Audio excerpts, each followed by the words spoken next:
fascinating how, as human beings, we're so much more able to handle others that are detached from us in a way that we'd like to handle those that are attached from us. So I'm going to give two scenarios. One is a marriage scenario and one is a parenting scenario. So let's take the first example, the marriage scenario. Imagine husband and wife, and they're on their way to a wedding. In the days when we could go to weddings, please God, again soon. And they get into the car, and they make it this way around. The wife says to the husband, darling, do you not think you should take the sat-nav?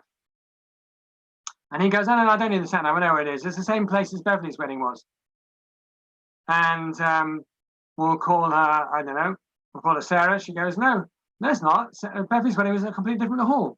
He goes, oh, don't worry, I know exactly where it is. Chuppah's there, the dinner's there, don't worry, I'll be fine. An hour and a half later, they're completely and absolutely lost. And he's muttering under his breath, they must have moved the hotel. They've moved the hotel. It definitely was here last time. Anyway, to cut a long story short, they walk into the wedding, they've missed the chuppah, they come into the reception, and they come in as though they are the best of friends, and they do all the right things, and they enjoy the wedding evening. Picture the conversation on the way home. They've missed the wedding of Sarah's best friend's daughter. They've missed the chuppah. I'm sure nobody noticed as a husband. Of course they noticed when we in the photographs, when we in the video, and she lets rip.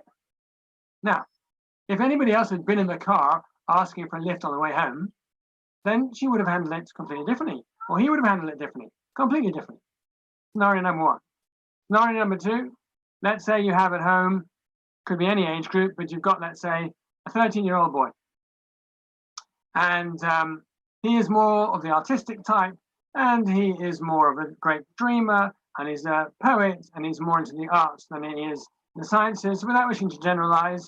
But nonetheless, he's great at many things, but he's not that great at organizing themselves. I'm not saying artists aren't, but as it happens to his temperament is more artistic than it is organized in that way.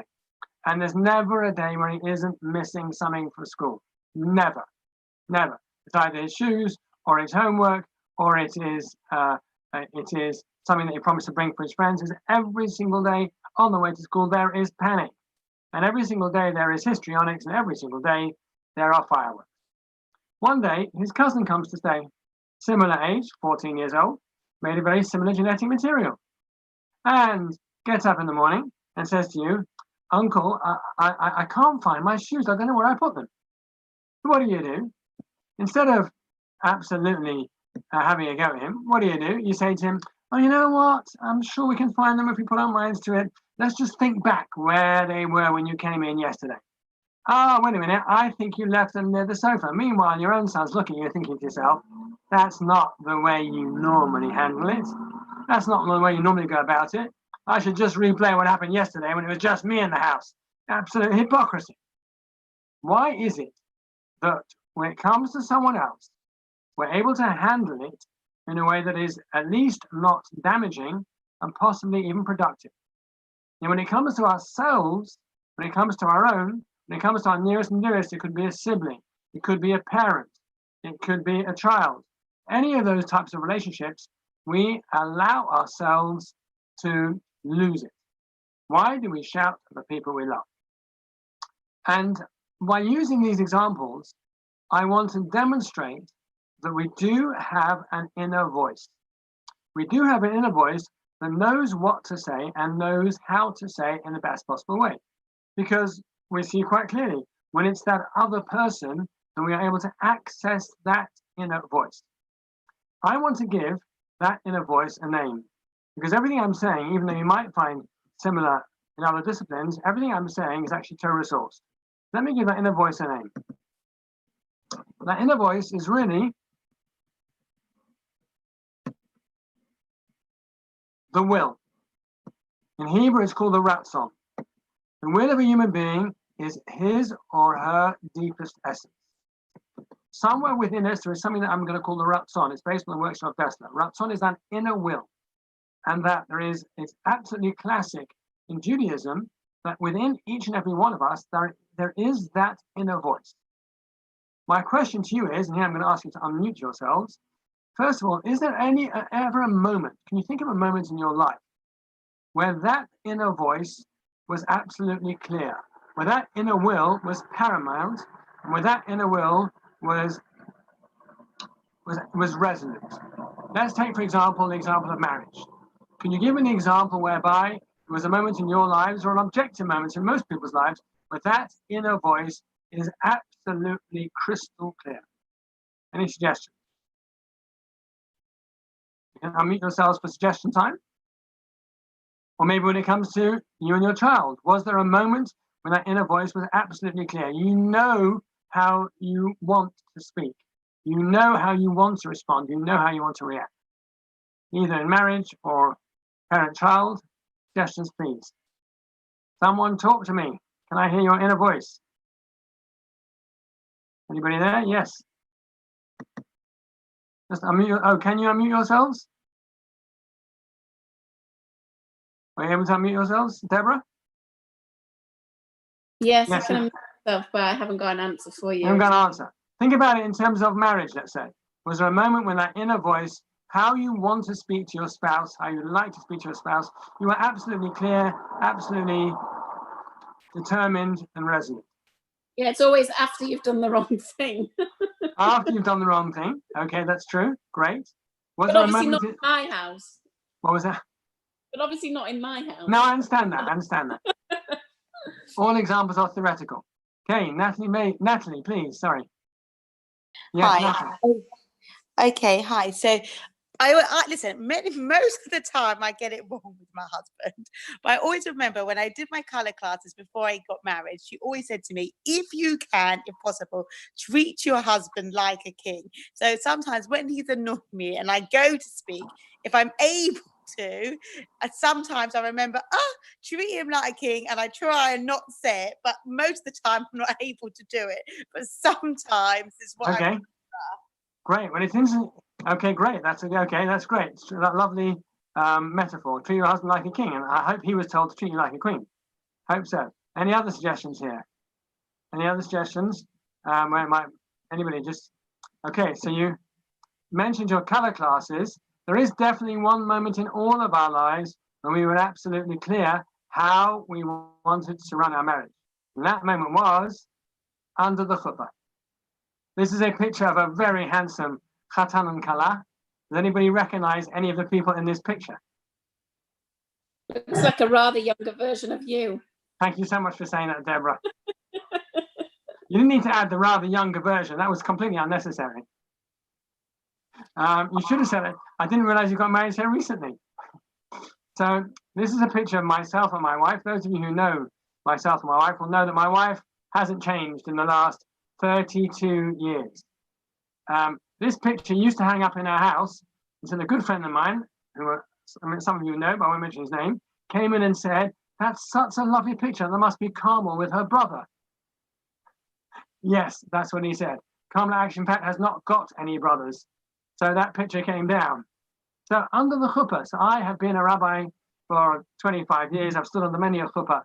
If I stood under a chuppah before the kala came forward, I said to the chatan, "Tell me, do you think you're ever going to shout at your wife?" If he said to me, "Well, I suppose I might sometimes," I would say, "Right, I'm not doing the chuppah. Get somebody else to do it." At this moment in time, your answer ought to be, "No, I can't even imagine it. I know exactly how I want to run my marriage." Or in those first moments after a birth, and you've got the new baby in your arms. Imagine, I said to you, can you imagine ever shouting at your child because they didn't put their socks in the laundry basket, or because they forgot their shoes, or because they didn't bring the homework they did, or because they've left their university assignment till the very, very last minute again? Or shared moments with siblings, moments of camaraderie with siblings, when our inner voice is clear. So somewhere within us, we have an inner voice. The problem is that something gets in the way. What is it that gets in the way of that inner voice? Ego. Ego is a great suggestion. Any other suggestions? What is it that gets in the way of the inner voice? I'm going to stop share for a second. Anybody else? What gets in the way of the inner voice? Stress. Stress. Yes. Okay, what else? Another word for that. Maybe something that can embrace ego and stress. Communication. Communication. Okay, I've tried to anticipate what you're going to say in the next slide, so we could be here for a while. Ego, stress. In one word, it's called? Anger. Anger, okay. It embraces all of those. Selfishness. Selfishness, that's true. Okay, Frustration. What was that? Frustration. Frustration. It's funny because Rabbi Zach and I always have a debate as to whether those who participate, so I'm just going to switch this off, will guess this. And I always say, they've always have done with me. So I'm going to give you one more go. Something that embraces all of that: frustration, anger, stress, ego. Emotion. Emotion, okay. I'm going to give it to you. It is, for one word, it would be, which would embrace everything you've all said. It is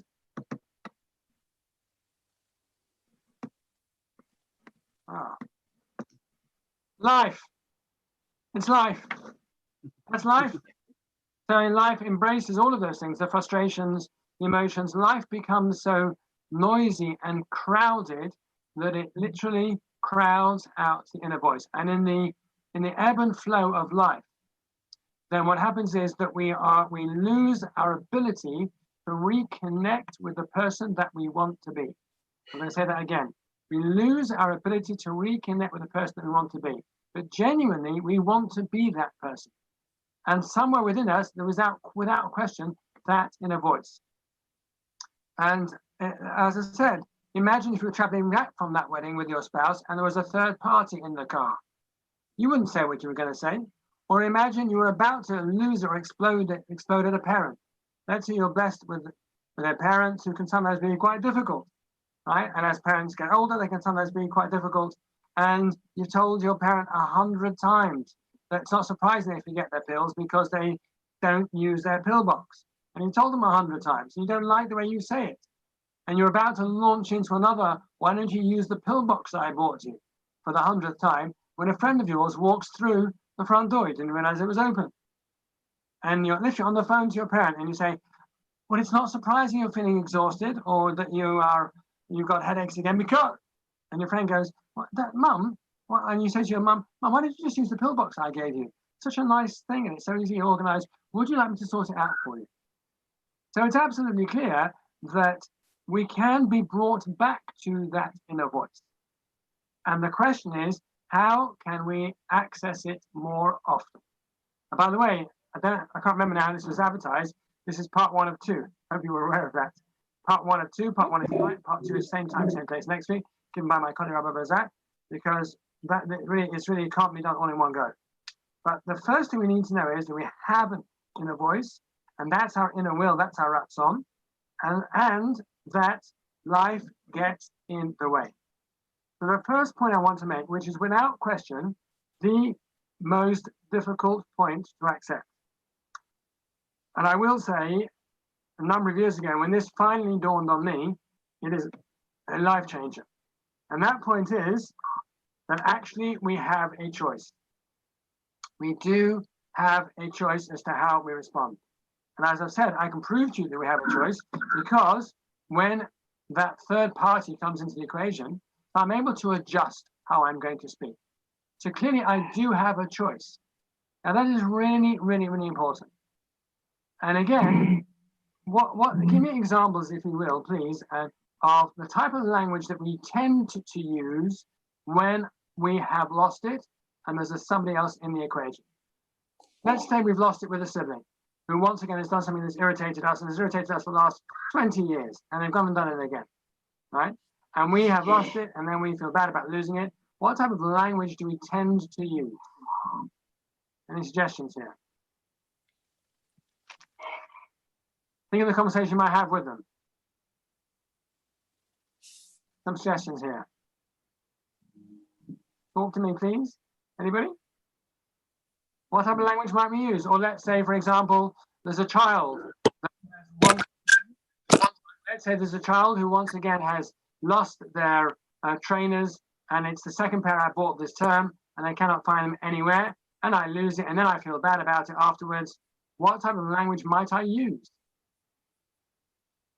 Ruti, I can see you're unmuted there. What type of language I might thought you said what language. Do you use to say sorry or before you're sorry? Before you're sorry. Well, it's You very always. You always, yes. Sorry, were you going to say something similar, Ruti? No, you're always is the word. Yeah. I was just going to say very blaming and accusing and aggressive. Yeah. So we tend to point the finger outwards, absolutely. When you know that I hate it when you do that. You know that that drives me mad. You know that pushes my buttons. You know that irritates me. I told you about this yesterday. The finger is blamed, is pushed outwards. It may be that several hours later when we calm down, hopefully several minutes, but certainly several hours later, and we reflect on what has happened, and we think to ourselves, you know, I actually did not have to respond that way. I do have a choice. Now, if one can internalize this idea that we do have a choice, I guarantee you, and I'm talking from personal experience, you are 90% of the way. If one can actually allow oneself to say, I had a choice as to how I reacted, and I chose a reaction that was negative rather than positive. Now, well, let's be very practical for a second. That doesn't mean that we can't express our displeasure. Doesn't mean we can't express our displeasure. But there are healthy ways and unhealthy ways of expressing displeasure. Doesn't mean we can't express our displeasure. We can express our displeasure. In fact, one can say to a child, I feel very angry now. I'm feeling very angry, but I don't want to get angry. And if we have lost it, and we're all human beings, and we all lose it sometimes, and the commentaries say that only angels don't lose it at all. Only angels don't lose it at all. Empirically, obviously, talk about 4 levels of anger, 4 types of anger, and what it does not say someone who never gets angry, because everybody gets angry sometimes. But the correct way, or the better way, I should say, or the healthy way to respond to it afterwards is to say, I am sorry, I did not make a good choice. There's something very powerful about those words. You see, when we blame everybody else, we externalize our responsibility. And actually, when we externalize our responsibility, that's a way of abrogating responsibility. We can't do anything about it. When I start to take ownership of that choice, I start to reclaim responsibility and reclaim options. And it's in the short term, it's much more comforting to externalize responsibility. But it doesn't work in the long term, and it means one can never fix what one wants to fix. Never. Because it's never my fault. So if it's not my fault, there's nothing I can do about it. It's up to you to do something about it. Now, again, I'm not saying that there aren't other things that other people should do or shouldn't do, but I'm talking about the choice that I made in those circumstances. When we externalize responsibility, we abrogate responsibility. When we are brave enough to say to myself, I have a choice. I had a choice. I made a bad choice. I could have responded differently. The first few times one says it, it doesn't feel real. It feels phony. But if one says it enough times and actually believes in it, it's 90% of the battle to any form of, let's call it anger management for want of a better terminology. But it's 90% of the battle. In Hebrew, we call it controlling our midot, controlling our character traits. Because, of course, the whole Torah is about learning to grow as a person. It's called the Torah Chaim, the Torah of life. It's about learning to grow as a person. Now, so I've had a chat here, a private chat here, but an important point that, yes, when we're not sure what we're going to come to, exactly the point that was made, and we often yell when we're not sure how to respond. So let me just tell you the plan of action here. I'm going to build a model tonight, which in many respects is what you might call the optimal model. And I'm going to give part 1 as to how we access the optimal model. And then Rabbi Zach next week is going to give an absolutely critical part 2 to it, to build the whole picture. So the question that's just been raised, which is that very often, we yell when we're not sure how to react, is going to be addressed. But first, I'm going to build what we're going to call the optimal model. And it's very interesting that we recognize this in our own language. That is as follows. Look at the language that we have, that we use. We say to ourselves, I let myself down. Which is such an interesting expression because, what do you mean? Who is I and who is myself? Am I not myself? I let myself down. Even the language that we use is cognizant of the fact that I have 2 voices, the inner voice and the outer voice, that yelling voice and that stronger voice that is still within me. And in fact, in Hebrew, The word in Hebrew for ani means I. And counterintuitively, the word in Hebrew ayin has exactly the same letters, and ayin means to is nothing, which is almost the opposite. Ani means a statement of who I am, and ayin is a general statement of nothingness. And because Hebrew is a God-given language, it is not a language of convention, but a language that reflects reality. We are going to see how there's an extremely important relationship, and there must be. If the letters are the same, the nun is the same nun, it's just one is a final nun, comes at the end of the word, then there must be a correlation between those two words. And one must somehow reflect or facilitate the other. So let's just summarize what we've come to so far. We've identified that we all have an inner voice, and that there are times when we access it, there are times when we can recognize and hear it. Yet, that most of the time life gets in the way. Life, tension, ego is a very, very important point. Gets in the way, emotions get in the way. But actually, stage one is saying, I do have a choice. And saying it often enough, believing it, and not allowing oneself, or hardly allowing oneself to say, but you did, but you did, but you did, but you did.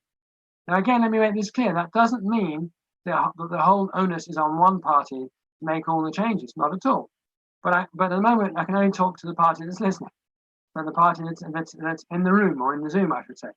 And that's the party which is ourselves. Life crowds out in a voice. I have a choice, and I let myself down. So what I want to share with you is a model of those two voices. And at the end tonight, I'm going to show you how this is Torah rooted. But this is a model of these two voices. Now, let me tell you from the outset that this is not a theoretical model. This is something that I have worked on for about, 10 to 15 years, and shared with many, many other people. It's quite well-known terminology within our team, and it's a very practical model. I will say, conscious that this is also being recorded, hope that's okay, because others who couldn't listen wanted to listen to it. That I myself, I wouldn't say that I'm blessed with natural patience. It's something I have to work on and keep working on. And this model has been extremely, extremely helpful. So it's not a theoretical model. It's a pragmatic model.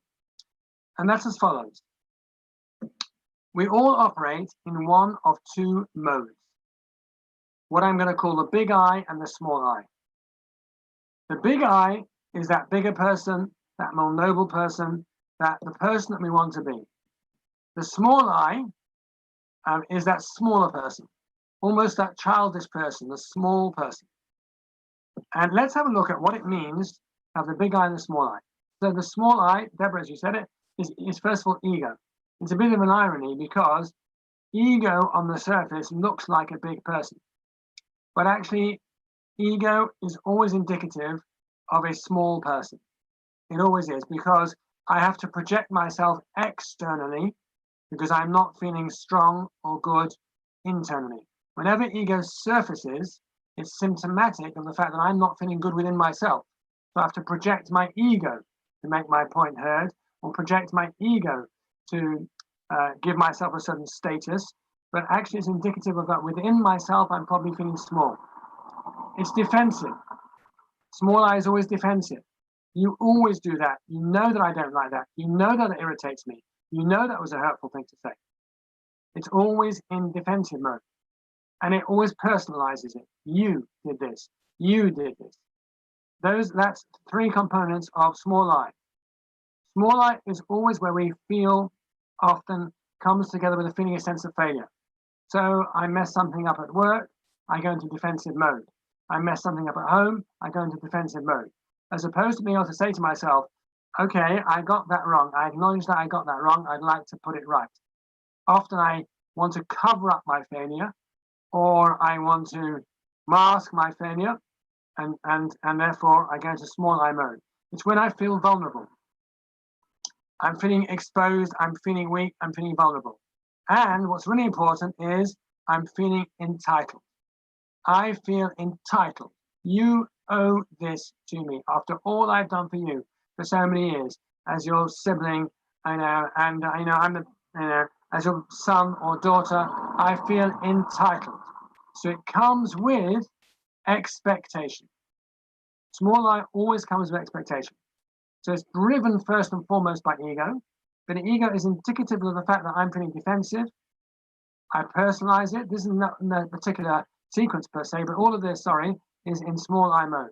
I feel a sense of failure. I'm feeling vulnerable. I have an expectation. I feel entitled. And ego and small I mode is always about short term. It's never about long term. It's about trying to restore power in the short term or defend myself in the short term. It's never a long term win.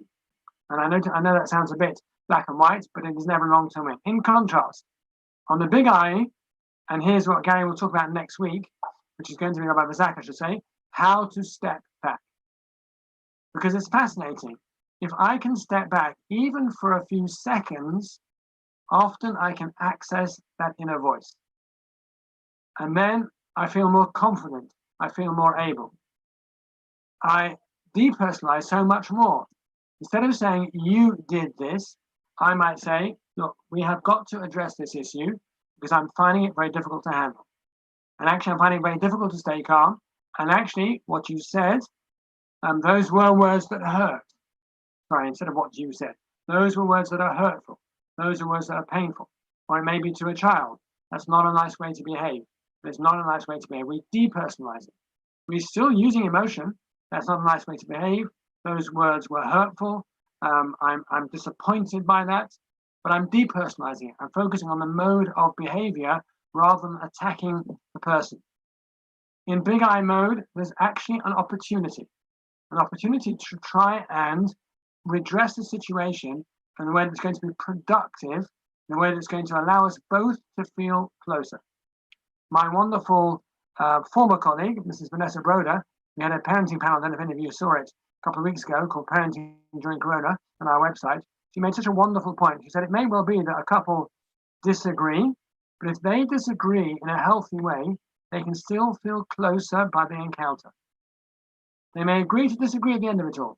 But if they've done so in a healthy way, they feel healthier by the encounter. It's true whatever our relationship is, whether it's with a sibling, a parent, a child, a friend, doesn't matter. If I can say to the other person, look, I have to say I am feeling very uncomfortable about this. And I have to say I am disappointed that this has not worked out or that you were not able to follow it through. And, I did have a certain hope this was going to happen in this way. And I am feeling hurt. I've got to be honest with you. I want to be candid with you. You're a real friend. And I want to tell you I'm feeling hurt. And I would like to work this through with you so that we can move beyond this, because I don't want this to continue. Or I'd like to address this more differently next time. Or I know that next week we're going to have a similar type of situation, and I want to find a better way of handling it. In big I mode, we can actually turn that tension into an opportunity. And we can find ourselves, instead of entitled, where I have expectations, in fact, I want to move myself into a place where I can give. Because giving is almost always reciprocal. Giving is almost always reciprocal. If I'm able to give, and I'm able to say, I remember many years ago, I actually really upset some friends of mine. It was utterly inadvertent, but they had every reason to be deeply upset with me. Every reason. They were in the right, I was in the wrong. It was completely inadvertent, but I really had hurt them. And I put off dealing with it and dealing with it and dealing with it and dealing with it. I thought, you know what, I'll do it next month. And it was a Shabbos between Rosh Hashanah and Yom Kippur. So I hadn't dealt with it before Rosh Hashanah, but I thought I've got to deal with it before Yom Kippur. So I literally turned up outside their house on a Motzei Shabbos and asked to come in. To their credit, they let me in. And I said, look, I should have dealt with this earlier. And I just want to tell you that I got it wrong. I'm completely sorry. I know that I hurt you. And I haven't been brave enough to face up to it until now. But I want to make an unreserved apology. Now, to their absolute credit, now I did have to sit there, what was quite a painful 10, 15 minutes. And I'm a big believer that apologies only really work. Leaving aside, God forbid, abusive situations, which are a whole different story, of course, only really work when they're unreserved. They were able to let go, and they were able to even to give back in the way in which they handled it. And I must say, even though for many months afterwards, possibly even years, I was always nervous around them. They never referred to it again. And they never, there was nothing that they did that made me feel nervous. It was all in my head. They were able to turn that, because they handle it in a big I mode. I mean, I had to get to myself to a point where I could handle it without counter defending or feeling vulnerable. But I was able to give, and they were able to reciprocate in their giving. And that's now, I don't know, we're going to be 10, 15 years ago. Big I is always focused on long term. I want to win in the long term. I don't want to damage the relationship. I don't want to say words that hurt. I want to be able to go to bed tonight and not have to feel rubbish, basically, because I chose in a way that was inadequate. Now, and these are really the two modes. And I'm going to argue that we are always in one or other mode. Always. It may well be we have extremes of these modes, but we're always in one or other mode. Think about almost a dialometer in your head, and the needle is swinging between the big I and the small I. Let me give you a very practical example of this. The importance about big I is that I take responsibility. And the importance about small I is that I'm defensive. In big I, I'm confident I'm able to take responsibility. I'm able to identify the mode that I am in, and I'm able then to accept that I have a choice and I take responsibility. I'll give you a very good example where I think this is very helpful. Let's imagine in the olden days, you're coming home from work and you've had a difficult day at work. I mean, today you've had a difficult day at work and you are about to join the family for the meal, or you're about to make a phone call to, or you've got to phone a parent or a sibling or a friend. But you know that you are feeling tense, and it's nothing to do with them. Nothing to do with them at all. It's completely what's going on inside of your head. If one is able to identify these modes, then you are able to identify where you are and recognize that actually the tension is nothing to do with what's outside of me, but what's inside of me. And then we can take responsibility for handling it differently. So many, many times I recommend to people, before you get out of the car to open your front door, identify which mode you're in. Before you pick up the phone, identify which mode you're in. If you're in small I mode, then, okay, we're all human beings and we're all in small I mode a lot of the time. That's how the world works. But at least identify that it's nothing to do with anybody else around. See what's going on in my mind, in my head, in my personality at this moment in time. That gives you options as to how to handle it. Because what happens is, if we move straight into the situation in small I mode without recognizing I'm in that mode, then life takes over. If I can at least identify the mode that I'm in, then I have at least a possibility of regaining control. And as I've said, that Rabbi Pazak will explain in much more detail next week, how do we step back? How do we step back? And how do we give ourselves that opportunity of retaining that ability to move ourselves back into big I mode, or at least to recognize I'm in small I mode. By the way, when it comes to children really, until they grow up, spend a lot of their times in small I mode. A child is small I. A child has got an ego. A child feels entitled.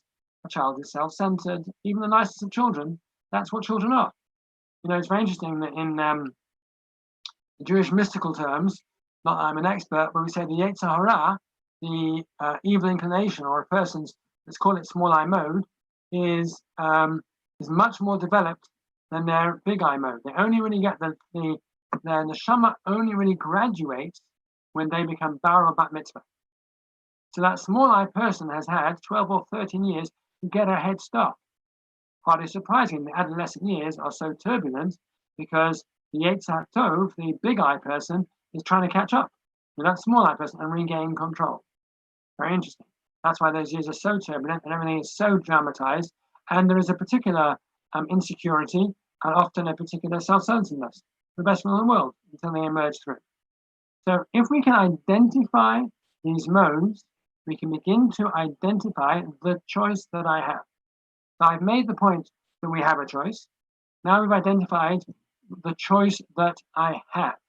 And that is certainly helps us to self-diagnose, in essence, and begin to start taking responsibility. I'm going to bring everything together and then open it out to the floor, because the truth of the matter is, in Hebrew, I said that everything was Torah rooted. There is a terminology for these two modes, and it is the big I is the neshama, the soul, and the small I is the body, the guf. The small I, what comes to that first, is the body. It is what's sort of corporeal. It's very focused on needs. It's very focused on what I'm entitled to. It's very focused on the expectations of the world. The neshama lives in a completely different realm. The neshama, the soul, which is really the inner person, is focused on living life more nobly. It's focused on a sense of purpose. It's focused on a sense of mission. It's growth mode focused, that I want to grow as a person, want to develop as a person, and I see my role in life as developing as a person. That's what the big I is. It is neshama. So really this whole model of big I, small I, in classic Torah terms, is the daily, lifelong struggle between the neshama, the soul, and the guf, the body. One great metaphor which my boss, Rabbi Grunfeld, taught me over the years is, in many respects, it's a bit like the horse and the rider. The horse wants pleasure and the rider wants meaning. The horse is interested in power, in a short-term fix, and the rider is able to vision long-term, to control the horse, to service the rider, and not the other way around. And that is the constant ongoing challenge. So in summary, we have an inner voice. We know that we have it because we do all access it sometimes. The problem is that life is often so demanding and so complex that we have forgotten that we have an inner voice. And we've lost hope that we can actually go back to that inner voice. So as I said, this is not a theoretical model. It's been used by many, many, many people to at least try and restore that inner voice. Let's call it more often than not. You'll lose it sometimes, let's be realistic. But if in the week ahead, over 10 options of losing it, I only lose it in 6 and regain it in 4 or retain it in 4, and even in those 6, I don't externalize the responsibility, but I say, I'm sorry, I didn't make a good choice. Wow, that might shock some people in the home, that type of language. You better warn them first. I'm sorry, I didn't make a good choice. I know that I could have done that differently, and I would like to do it differently, and I didn't make a good choice. Could we please discuss how next time we can handle this together so that we can all make better choices? That is the language of growth within a home. Can we please discuss how we can handle it differently so we can all make better choices? We've identified the 2 modes of operation, big I, small I, and that there are names for them in Hebrew, guf and neshama. We've identified the irony of trying to discipline a child with a small I person. Kind of a bit of ironic. Just to actually shout and scream and somebody else, why are you behaving like that? It's so. I remember once one child said to me, in a passing comment, don't adults look silly when they shout and scream? From a child's perspective, shouting and screaming to a child to not behave like a child. It's a descent irony in that. And a classic concept in Judaism, in Yiddishkeit, in Yahadut, which is really all about the mitzvah, is that time teaches habits. The first 3 times one does this, it might sound strange. The time habituates. And time teaches us that we can think differently and we can access the voice that's within us. So I'm going to open it out to the floor now. This is part 1. In part 2, Rabbi Gary is going to take this a whole lot further and a whole lot deeper, both in terms of pragmatics and in terms of a very, very wonderful rooting of this whole thing within Torah concepts. So I knew you'd do that. That's why I came on, just to make sure you didn't promise them the world. I'm joking. Gary, have you been listening the whole way through? No. Why not? I'm furious. Yeah. What else have we got to do? So Gary is going to unravel all the mysteries of life in one remarkable session next week. And I've now forgotten what I was going to say next, which is great. So I don't recall what I was going to say next. So yes, why do we shout at people we love? Because we know that we can do so and we can get away with it. We know that we can do so and they'll be forgiving. We know that sometimes we take advantage of people that we love. And sadly, it's become a habit that we really want to break. It is a habit that we really want to break and really want to address. So I leave with this very profound thought before we open out to the floor. A great man once said that, how does it go? Yeah. People who are superficial are nervous of changing. But people who think profoundly are not nervous of changing, they're much more nervous of staying the same. And I just finished with one story of my mother. My mother died at the age of 91, or 92, I can't remember now, 3 or 4 years ago, 4 years ago. And she was a lady that was highly intelligent to the last, was teaching adults to her till 6 weeks before she died. And she was a person that was always growth orientated to her last days. I remember I came to pick her up for Shabbos about a month before she passed away, and she was too unwell to come to us for Shabbos. So I spent the Shabbos with her, and Carmel sent stuff across, etc. And the book had just come out. Some of you may have it on your bookshelves, 70 Days for 70 Years, 70 Years Since the Holocaust, in which I had an essay. I was privileged to write an essay. And normally Mum was quite easy with her praise. And she we were sitting together Friday night. It was the last Friday night we had together in her home. And she said to me, I read the essay in the book. And I went, and? Expecting her to say, yes, it was so well written. I was so proud of you, blah, blah, blah. You know, such a wonderful publication. She said to me, in these exact words, she said to me, not bad. I said, what do you mean not bad? What was wrong with it? So she said to me, exact words, I didn't learn anything from it. I didn't learn anything from it. So I said to her, Mum, it wasn't written for you. She said to me, no, but if you were going to write an article, then I should have learned from it too.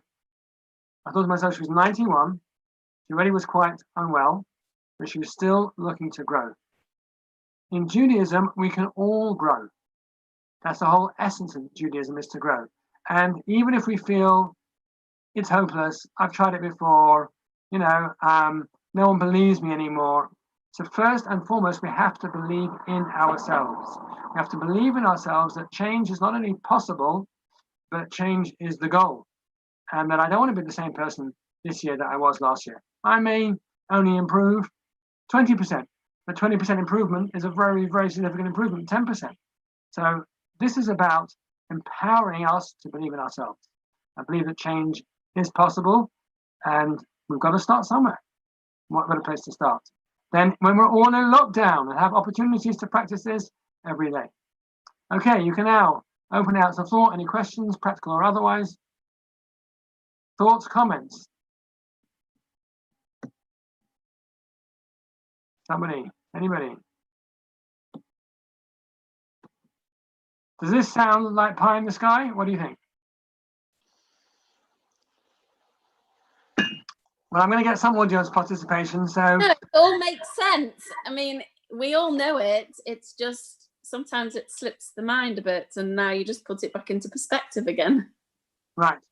So I've tried to give this as a tool that we can access. It's funny, within our team, we use the terminology big I, small I quite a lot within the team. And sometimes, even a team like Seed, which is full of the most wonderful people that always see eye to eye. And, I never get tense at work, about work, through work, never. It's just inconceivable. Is Gary still listening? Ah, right. Okay. But the truth of the matter is that Gary and I will often talk about it. And sometimes we'll review a situation and we'll say to each other, I think I need to get back into big I mode, or I was in small I mode at the time. It's a model that gives language to our methodology. If the other person doesn't really understand, like didn't come to this shiur, then and you start saying, I start saying I'm in small. I can imagine this is my husband. I'm in small I mode. Seems like what? I was like, what do you want? Do you have any suggestions about how to sort of frame it in a way for someone like if I want to inject this, like just practical. Like imagine I'm in small I mode and I have to deal with something that's going on. Right. Do you know what I mean? How do I kind of tell the other person in a nice way? You know, I don't know if I'm going to say this in the best way, but I still need to have this conversation right now, or Okay. you know, we still need to get the kids out the door. So let's try to be nice. But like when I'm saying it, and I'm in small I mode. It's not going to come out very well, you know. It's a great point. First of all, the share has been recorded, and that's okay. And we could stop recording now if you prefer, actually. If anybody I don't mind. Whatever. I'm good. Okay, fine. If anyone wants not to be recorded, I'll just stop recording. But I would say as follows, that it's about having, the problem is that we get so used to operating in a way that isn't positive that the concept of actually bringing something new into the party is almost unheard of. So Right. it is about saying, look, I'd like you to take me. You have to, like with everything, you have to find the right time and the right place. And timing and placement is anything. And by the way, Gary, please feel free to come in here or anybody else with suggestions. But it's about finding the right time and the right place and saying to the other person, look, I feel that we could improve the way that we handle some of life's tense moments at home. And I'd like to suggest that we talk about it. It doesn't have to be now. It can be a time that suits you, but or a time that suits both of us. But I would like us to choose. I feel there's too much tension in the home, or I feel that we're not being productive in the way we're handling our relationship. And I know we've tried before, but I would like to try again. And you know, if this particular share has appealed to you, I would say that I've heard something that I think is of interest and is quite pragmatic and was brilliantly delivered. Definitely. Yeah, especially that last bit. Yeah, somebody without any ego. And that you know, I'd like to talk about it because I feel we can do it better. So I've got, you know, I think the growing family has this type of conversation on a fairly frequent basis. And I love this idea that within the family there should be this concept that we are all going. By the way, one of the only parenting things my mother said to me once, and she said to me, the most important thing is not to be a hypocrite. It's true with all relationships. But the problem is, where's the fine line between hypocrisy and failure? You know, if I fail, does that make me a hypocrite? You know, I got it wrong. So I shouted when I tell people not to shout.